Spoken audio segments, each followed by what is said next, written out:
On today's video, we're going to review the event I had from the last video where the Pan America almost got me stranded on the side of the highway after hours on a weekend.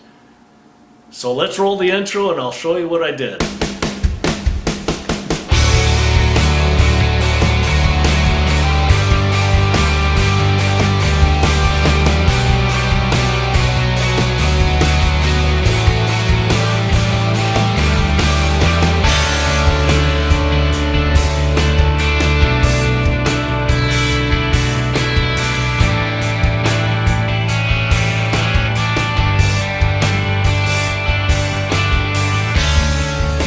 Welcome back. So this video is not a how-to video. I'm not telling you what to do if you have a similar event like this. What I'm doing is I'm showing you what I did so I can get home that night.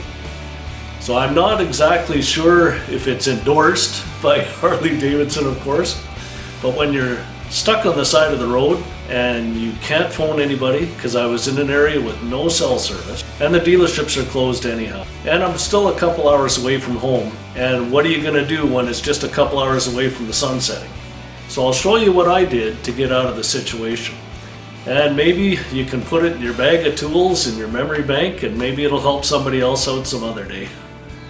Okay, let's go through what actually happened. I'll show a clip here of when the event actually happened, and then we'll talk about what I did. So this was on a Saturday, and it was about 5:15 in the afternoon, and I just finished having my first bike service for the Pan America 1250 Special. So right on this part of the ride, I ran into a pretty good little rain shower, but I could see there was light at the end of the tunnel, so I was doing a fairly good clip just to get through it without having to change for the rain gear. And the bike was running really strong. It was running really good. So on this part of the highway, I was climbing the summit. This is the highest pass on this stretch of the highway. And then I noticed it started acting up just a little bit. And not too much, but just a little bit. And then all of a sudden, right about here is where I first lost power.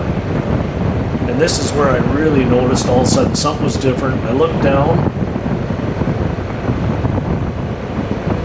and then I noticed the engine light was on, and the throttle response got really irregular.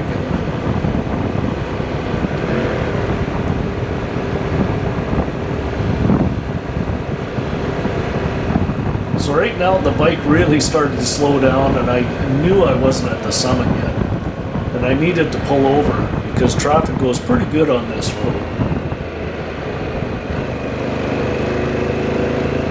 Right now the bike would only go about 40 kilometers an hour.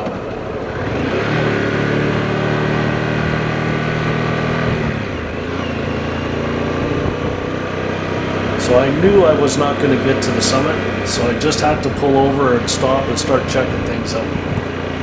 And at this point I really wasn't worried about what was on the video. I was more concerned about what am I going to do.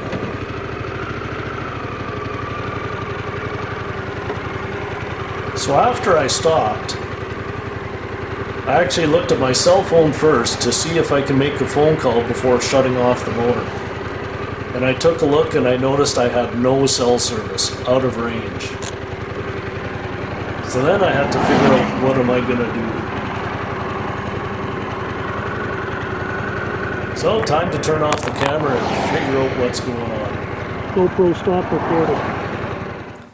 So without being able to get a hold of anybody, the first thing I decided to do is let's just shut off the bike, and then I'll turn it back on again, start it, and see if it goes away. Of course, when I did that, the engine light's still on, still the same problem.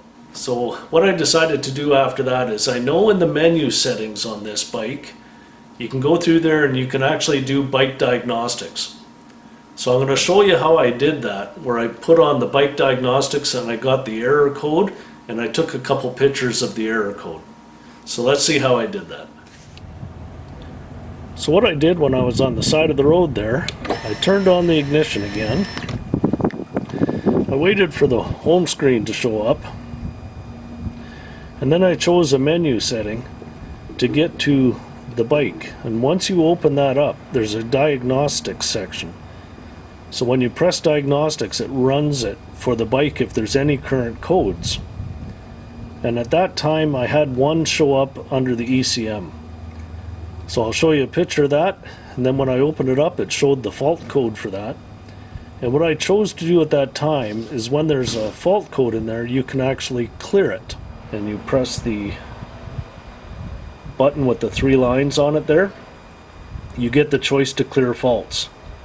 So what I did at that time is I chose the green check mark on the top. So I actually chose to clear the codes after I took pictures of it so I could talk to the dealership later. Went back, it was all zeros. Went back to the home screen, decided to start the bike up. Started up just fine, the engine light went away. So I decided, let's just get back on the road. So that's what I chose to do, sitting on the side of the road when I thought I was going to get stranded that day. And again, I'm not recommending this to anybody. I'm just sharing with you what I did in order to get home that day. So when I did get home, because the bike ran great all the way home, even through that rainstorm, what I did is I waited till Tuesday for the dealership to open up again. I sent them the pictures with those codes. They told me the codes were a throttle position sensor. Now, the code hasn't come up again since. I've been riding the bike a bunch and it's just riding awesome. So I talked to them again, and what they said is they'll look at it next time it comes in and maybe there's just a loose connection. But if it hasn't showed up again, maybe it's all good.